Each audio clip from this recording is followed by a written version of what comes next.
Hey all, welcome back to the Fire and Water Cooking Podcast. I'm Darren.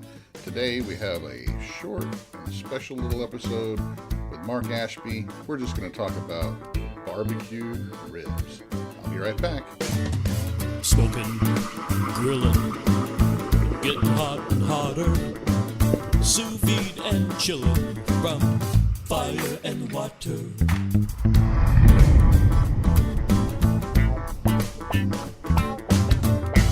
Hello everybody, welcome back to the Fire and Water Cooking Podcast. I'm Darren, and I have a guest with me today, Mr. Mark Ashby. He was on a couple weeks ago on the podcast, and like I said then, he's going to be a recurring guest. And all we're going to be doing today is talking about one of my favorite topics, is ribs. Tomorrow is July 4th. We're recording this on the 3rd. And AmazingRibs.com sent me an email and stated that tomorrow is National Barbecue Ribs Day. So I thought we'd just have a quick little chat on ribs. Mark, welcome back to the podcast. Darren, thanks for having me, man. I'm really excited to be back. Well, I don't know about you, but I know that I love cooking ribs, all kinds of different ribs. So that's one of the things I want to talk about first. You know, when people say ribs, I think a lot of people automatically think pork ribs, you know, baby back, St. Louis style, spare ribs. But there's a lot of different other kinds of ribs out there. Beef ribs, you know, lamb ribs, camel ribs, all kinds of. What's your favorite rib to cook, Mark? I think a favorite rib for me is a pork spare rib. You know, it's something that you can cut into that St. Louis style and get the burnt ends from the leftover meat. And it's probably that less meat, more fat to bone ratio, but I think that fat that's in the pork spare ribs is just really good. So I find myself probably cooking that more than I would say, you know, beef ribs or something else. I would say I do beef ribs probably on maybe more of a rare occasion, but I do like those pork spare ribs. That's probably a favorite around this house. Now, do you normally buy them already cut in the St. Louis style, or do you buy a full rack of spares and trim them up yourself and save the trimmings for other things like the rib tips? I definitely buy them as a whole rack, you know, and I think it's so cool picking up that giant rack of ribs, putting it in the cart, you know, from the store or the butcher shop, wherever. But no, I definitely buy them as a whole, and then I'll make some burnt ends with, like I said, when I cut it into that St. Louis style. I'll make burnt ends usually with the remaining meat and that kind of stuff. Yeah, for me, it doesn't really matter to me. It depends on what's on sale. Yeah. Just for example, our local grocery store here, Publix, had St. Louis cut on sale for $1.99 a pound this last week, of course, because of coming up for the holiday. So, you know, it's just easier and cheaper to buy them that way for me this time. And then a couple of weeks ago, I picked up a couple racks of baby backs because they were on sale at another supermarket for $1.99 a pound. So, you know, to me, it's just, I like baby backs just as well as spares. I like, you know, the spares for certain things. Like you said, they're a little bit more flavorful, I guess, but the baby backs are a little bit more meaty. When I have people over and I'm cooking for a crowd, I like to do baby backs just because I think people are looking for that big meaty, you know, pork rib. But, you know, usually, like I said, I buy what's on sale. If baby backs are cheaper than spares, you know, this week I'm buying baby backs. If the spares are on sale, I'll get those. You know, one thing I also like that's kind of an underrated cook are these the country style ribs, and that is something that I find I put those on a special occasion. You know, you kind of need a fork and knife to eat them a little bit, but they're so good too. And that, you know, they come from that loin cut a little bit right on the end of the loin and the upper shoulder area. And so I love those country style ribs too. But again, that's probably more of a special occasion thing for me. I'm not really a fan of country style ribs because they're more like a pork butt to me. But I know people love them. I mean, they're great. I mean, they're cheap, and when you cook them right, they can be just as good as you know, a regular big baby back rib. But so what is your favorite way to cook your St. Louis cut spare ribs when you do cook them up? You know, I'm I'm one, and I think most barbecue people are. Maybe I'm wrong here, but I like trying new things and everything when it comes to barbecue. But I think every person kind of has their go-to method, right? Something that's just tried and true that's worked every time. 3-2-1 has always worked and made the ribs come out perfect for me. Now I know if I was doing like a competition, 3-2-1 would not be right. It wouldn't work. But I think it absorbs a lot of the smoke. You wrap it in the foil for 2 hours and then bring it out after that and put the sauce on it. That's probably been my tried and true method since I started, even grilling and smoking at any time. So the 3-2-1 method has been a solid go to for me. And maybe most people, I don't know, but I can't say that I've really experimented outside much of that. I haven't experimented a whole lot when it comes to cooking pork ribs, in a different manner.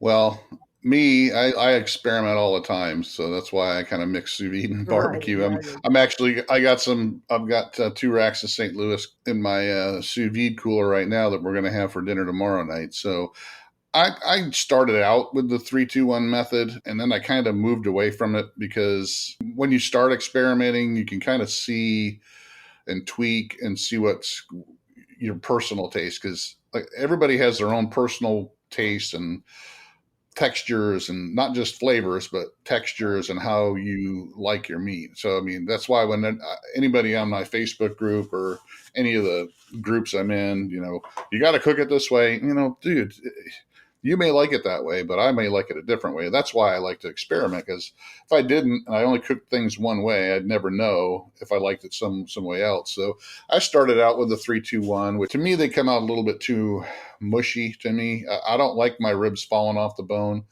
So I've gone to, if I'm cooking them just straight barbecue without using sous vide first, I just stick them on the grill at right at about 250 to 275, and I just let them cook for 2.5-3 hours until they're done. I don't Hmm. mess with them. I just put rub on them. I will spritz them every 30 or 40 minutes with some apple juice or apple cider vinegar and water. That's how I like to do them. Other people are going to tell you 8 different ways, but if you ever listen to Meathead Goldwyn or read some of his articles on Amazing Ribs, there's 100 different ways to cook ribs, and everybody's going to have their favorite ways. So it all depends on how you like them. Yeah, I think it's just barbecue in general. It's everybody has their go-to method. Now, my question is, when you're cooking sous vide, how long do you cook ribs for, and then you kind of do a fast and furious on the grill and bring them up, or do you cool them and then bring them back up to temperature through the smoke on a low and slow? How does that work exactly? Well, with ribs, you don't really need to chill them before you put them on the smoker, because especially like the ones I'm doing right now, they're in my sous vide cooler at 148 degrees. They'll be in there for 24 hours. Mhm. So I'll pull them out about 3 o'clock, 3:30 tomorrow. What I'm going to do with these, because it all depends. Sometimes I'll put them on at 250 if I'm putting them on the Kamado, but I'm going to put them on my pellet grill, and it has a high smoke function. Yeah. So it's like 180 degrees. And with a pellet grill, the high smoke function actually does a better smoke job, because the more the smoke smolders on a pellet grill, you get a better smoke profile. So I'll do them at 180 degrees for about, hour and a half, 2 hours, until I get a nice good bark on there. And like I said, I'll actually spritz it. I'll spritz it after about 20 or 30 minutes. I'll spritz it so it might, gets the ribs wet again, so they attract more smoke, which develops the bark as well. So, yeah, they come out pretty good. And like I said, I'm not one to have really fall off the bone Yeah. ribs. So when they do come out, they still got a little bit of a pull, nice and tender and juicy. They're not dried out. They come out, to me, they come out perfect. But then again, like I said, everything's personal preference. So. Right, right. Do you when you are doing sous vide or just general barbecue non sous vide cooking, which do you find that you like better when it comes to the taste of it? Is it something that sous vide is just a different taste versus the, general, if you did a 3-2-1 method on the Kamado Joe or your Camp Chef, something like that. It's more of the texture and the moisture, because with sous vide, since you're cooking them for a long time at a really low temperature, it doesn't have the opportunity to lose as much moisture as they do when you're cooking them hotter in air. When you cook sous vide, it actually will retain a lot more moisture.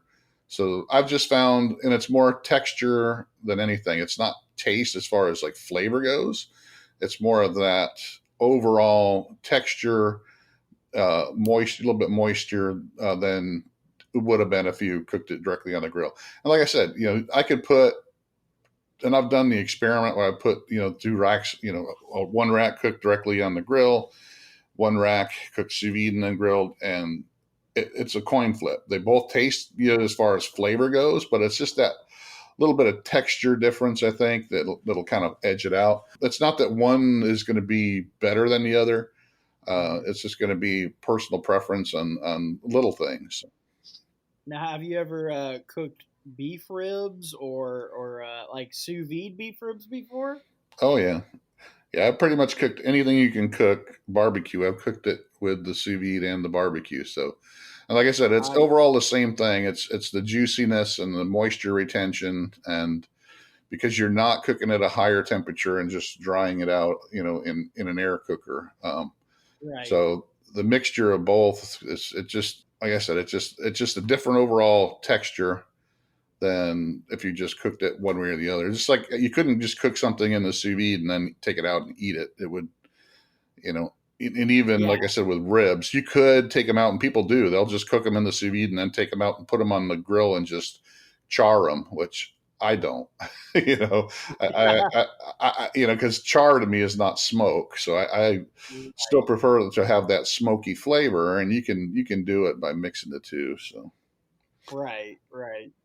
So let's talk a little bit about beef ribs, because those are a little bit different cook, I found, and beef ribs to me are a different animal than a pork rib. I mean, they're ribs, yeah. I mean, they're the same part of an animal, but the flavor and the meat are just totally different tastes. So, I cook them different, I season them different, and I just put them on a different playing field than beef ribs. What about you? Beef ribs are kind of that. I kind of treat beef ribs maybe like a brisket a little bit. The baby back beef ribs are probably what most people have cooked, and some call them the dinosaur ribs because the bones are huge and the ribs are huge. For me, I kind of treat it like a brisket a little bit, and I'm kind of with you on that. When it comes to beef ribs, I've used what is it, the Jess Pryles, Hardcore Carnivore Black, and that makes it. I mean, for presentation alone, it looks awesome when it comes off the grill or the smoker, But I kind of find myself doing that, and I think it comes off that way. It has that nice black bark because it has the activated charcoal in it, but I tend to go just kind of a salt and pepper with that. I don't go too crazy when it comes to beef ribs because I do want you to taste a lot of that flavor of the meat, and I do want it to have that cool smoke ring when you cut into it. You want it to be juicy, I don't like my beef ribs fall off the bone. So which I think a lot of people might. I'm a little bit different in that, but I don't know. Beef ribs are definitely a special occasion kind of thing because they're not as popular down where I am, and this is pork country in the South, and when you move west, beef is a lot more popular. So I definitely think that that's something, and you got to make sure you have the right. If you're smoking it on the grill or Kamado or whatever you have, you want the right kind of wood profile too when it comes to that. You're not going to use an apple wood or something else. You kind of, for me anyway, I like to use a little bit of I guess maybe a harsher wood like mesquite for wood chunks when it comes to that to get that smoke really in there. I can't stand mesquite. I won't use mesquite on anything. I don't know what it is, but I when I first started smoking, somebody gave me a bag of mesquite to use, and I thought it was the worst tasting junk I ever had because I used it on everything. I used it on chicken, and it's a very powerful, oily base, smoke.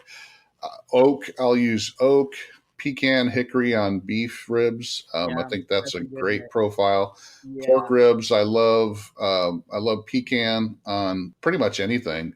I like pecan a lot. I'll use that with anything, but I'll use cherry wood and maybe some apple and pecan and cherry for pork ribs as well. But I'm with you. I think for me, maybe I'm crazy and this might just be my own thing, but when I use pecan wood, excuse me, when I use cherry wood on my pork ribs, I feel like it makes it come out like it's absorbing the redness of the cherry, and it's kind of coming out a little bit more red. I don't know, and I think it looks cool when you do that, but beef ribs, like I said, I do like that mesquite taste. I don't use it now. I'm not going to go crazy and throw 4 or 5 chunks on there of straight mesquite. I'm always going to throw in some oak or like you said, some pecan in there. Pecan is kind of that all around. I think you can use it both for chicken, pork, or beef or lamb or whatever you want. But I like the mesquite flavor. But I'm with you. I think it's a very harsh wood, so you have to make sure that you have the right amount of balance when it comes to that. And if I know a lot of people in Texas, even out west. I got a buddy who is into cooking competitions and things like that, and all he uses is mesquite. And I think that's just maybe a Western, maybe Midwest kind of thing. I don't know. well, it grows like weeds out in Texas, so that's one of the reasons they use it. But I know some of the bigger places like Franklin's and some of the bigger, well-known Texas barbecue places use post oak as their staple. So, but there are Really, some places too. Like I think Salt Lick uses mesquite and yeah, all that too. So yeah, it's it doesn't. It all comes down to like I said with everything else is personal preference. But let's go back to beef ribs for a second because a lot of people don't understand. Just like pork ribs, you know, beef ribs have different cuts from the animal as well because there are those big dino, chuck short ribs that we were talking about. But then there's also back ribs that you'll see a lot of times, especially around the holidays because the grocery stores are making all these prime rib roasts and they'll make the boneless prime rib roasts. And that's where those back ribs come from. It's the ribs that are attached to the prime rib area of the, right. cow. So the meat on those aren't sitting on top of the bone like the chuck short ribs are that come from a different part of the cow. The back ribs, the meat is just in between the bones, similar to a St. Louis type rib on a pig. So I've had people say, well, I've got beef ribs before and there's like no meat on them, and it's like, well, it depends on what kind of beef rib you got. If you get a chuck short rib, then you got a big chunk of meat sitting on top of the bone. But a beef back rib, it's all in between the bones because what's lying on top of there is prime rib, and they're not going to sell you the prime rib, Right. cut chunks of prime rib off. I mean, I've cooked beef ribs, like I said, maybe a few times. That's one of the things that I haven't cooked a whole lot of. To me, at my house, it's more of a special occasion kind of thing. We've cooked the beef back ribs. The short ribs, I know that it needs to be cooked a lot lower and slower with the short ribs. I would probably say I like the back beef ribs more. But that's just me.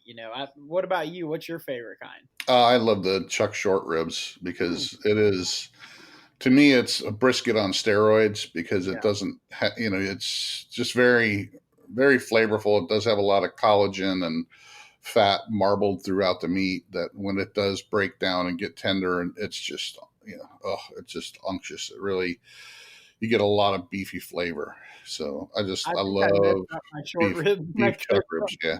Yeah. Yeah. They're amazing. So they are. So let's talk about something that's always going to get people in trouble. Dry rubs, sauces, different kinds of rubs and sauces. What's your favorite? Do you like, saucing your ribs while you're cooking them? Do you cook them dry and then sauce them afterwards? Do you have certain rubs that you will only use? Do you try different rubs? When it comes to rubs, I am open game. I love trying new rubs. I recently found a couple different companies. One, I'm a big fan of Steven Reichland, right, and his Project Smoke, Project Fire kind of stuff that he does. They release some rubs that I bought off of Amazon, and those rubs are incredible. And they have a rib rub that I've used on some pork spare ribs, and they came out amazing with flavor. And when it comes to sauce, heck yeah, I am all about sauce. And while it's on the grill, I don't really sauce after. They always say that a good cook or a good griller doesn't need to sauce their ribs, but I like sauce too. So I'm all about different flavors when it comes to the grilling and the cooking of ribs. I'm all about saucing. I'm all about different rubs and everything else. I make my own rub that I like to use on pork products. So Yeah, I'm kind of the same. I like trying different rubs. I like layering different rubs. I'll use an all-purpose rub, and then I'll put a spicier rub or a sweeter rub on top of that, and maybe even a third different flavor type of rub on top of that as well. And it all depends as far as saucing my ribs while I'm cooking. It all depends. If I'm just cooking them for me or just my family, a couple people in my family, I'll sauce them. But if I'm cooking it for like a big crowd or something, I don't sauce them, just because I'll have different sauce out so people can pick their own. If they like spicy sauce, they can pick spicy sauce. They like mustard sauce, they can pick that. They like the sweet, So I'll serve them dry. They can put their own sauce on them. But that's a good point. I I've guess never. for larger groups, you would definitely need to not sauce it. But I mean, usually I'm cooking for 5, for me and my wife and my kids. So it's I don't do a whole lot of large cooks. If I do like pork butts and stuff. But with the ribs, yeah, I can agree with you on that. Now here's a question, and some people are against this. From what I've read in different forums, do you use a binder when you're putting on your rubs, or do you just put it straight onto the meat? I don't. And that's a big contention. And a lot of people, I just had Harry Sue on the other night, and he'll be on the podcast in about a week or so.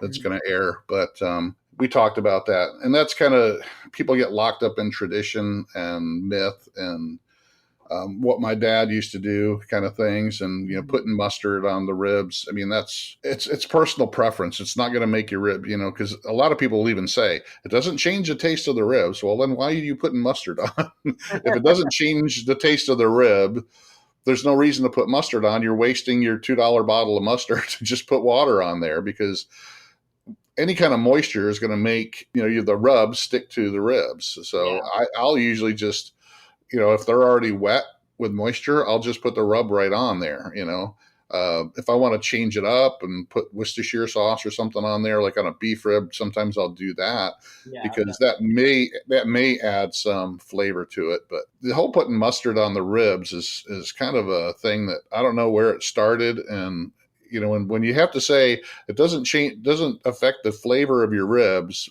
but I put mustard. Well, why would you put something on there just to say that it's going to make the rub stick to your ribs, but it doesn't change the flavor or affect the flavor, but it's mustard. So why any kind of moisture is going to make it stick? But people will argue, people will fight you. So for that. So I've used mustard before, and I've done it straight to the meat. Now I haven't thought about like a water or something else. I've used apple cider vinegar before. Anything that's moist, that's water based and moist, is going to make the rub stick. So I don't put anything. I don't put any kind of binder on. If they're dry, I'll put a little bit of water on there, and then I've never had rub come off of my ribs. So I've never had it on there either, even if I just put it directly to the meat, because I mean the meat comes out of the packaging sometimes almost pretty wet. So I've never had that real big issue before. So like I said earlier, I am all about trying different rubs and stuff like that.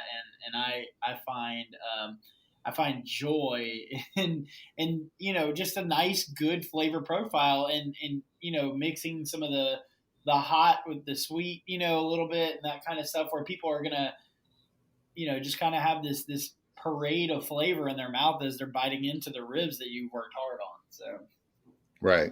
Yeah. And going back to the whole mustard and even some of the other stuff of, cooking your ribs, just the rub and not the sauce that's all personal preference stuff. So there's no right or wrong answer with cooking. And that's one of the things I liked about talking with Harry Sue, because he's the same way. He says,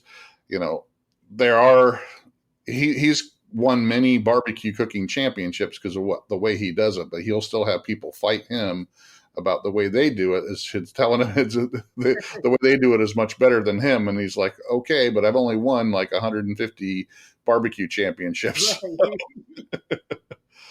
But people are still going to fight you no matter what. Person, I just know that I like the ways that I do it. And I think that's most anybody that's cooking barbecue. I think that's what we're kind of getting at. It all boils down to personal preference and what you like and how you want to cook. And it's not just barbecue, it's every kind of cooking. It's absolutely, if you want to, deep fry something, there's people are going to do it, certain ways and tell you that's the only way to do it. And you're going to do it some totally different way and you're going to like it. And it's going to work for you. So yeah. I just love, I love cooking. I love trying different things and I love experimenting. And I love, when people are also doing that, because then they can really find how they like stuff. If you're just cooking something the way somebody told you, and then you think that's the way it should be, you're not really experimenting and trying to find what you really like. You're just doing what somebody else likes. So that's why I love helping people, learn how to experiment and do different things. So yeah, I think that's why I like making videos and stuff too, is because I may not have this wealth of knowledge, but I might be inspired by somebody else, and I'm going to put my own little twist on it, and I'm going to encourage others to, do the same thing, put your own twist on it and make it your own. And that's, it can be anything from baking an apple pie to smoking ribs, whatever's comfortable for you. Yeah, that's all about me too. It's the passion and being able to help people and not try to shove my way down their throat. It's showing them that, hey, there's different ways to do things, and you don't know that you don't like this until you try it. So experiment on your own and try different things, try different sauces, different rubs, different processes, Don't get locked into one way of cooking or seasoning or doing anything, because you might be able to try something else and find out it's totally different and you like it a lot better. So, well, thanks for joining me today. This was a quick one. I just wanted to get something out there for this long holiday weekend. So ribs was a good topic to talk about. I'm sure we could talk about ribs all day long, but thanks for joining me, Mark. Hope you guys have a happy 4th of July weekend. Got anything planned? You gonna be cooking up some ribs tomorrow or this weekend? We are not cooking up ribs, but we got some other stuff that's going on the grill. I got a nice steak for my wife and I, and the kids. It's like, they like hot dogs and stuff. So we'll be nothing spectacular, just something fun and easy that will be a hit with everybody. So, all right. Well, thanks for joining me again. Welcome back anytime. I'm sure I'll have you on a few more times during the year. But thanks for joining us, everybody. Thanks again, Mark. I'll see you on the next Fire and Water Cooking Podcast. Hey all, it's Darren. I want to welcome a new sponsor to the podcast, Inkbird Products. Inkbird's been around since 2010. They make some good humidity controllers, temp controllers, thermometers. They just released a new line of barbecue thermometers. I actually have the IBT 4XS model, which is a Bluetooth 4-probe barbecue thermometer. It has up to 150-foot range on the Bluetooth. Has built-in times and temps for different meats. Works really great. Check them out, Inkbird Products. You can find them on my Amazon store and the link on my website. Also, you can check them out on Facebook, Inkbird Barbecue. You can join their group. They have discount codes, giveaways all the time. But welcome Inkbird Barbecue Products to the Fire and Water Podcast. Check them out, guys. Thanks.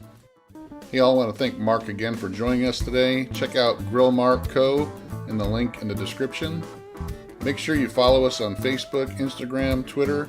Check out the Fire and Water Cooking YouTube channel. And join us again on the next episode of Fire and Water Cooking. See you next time.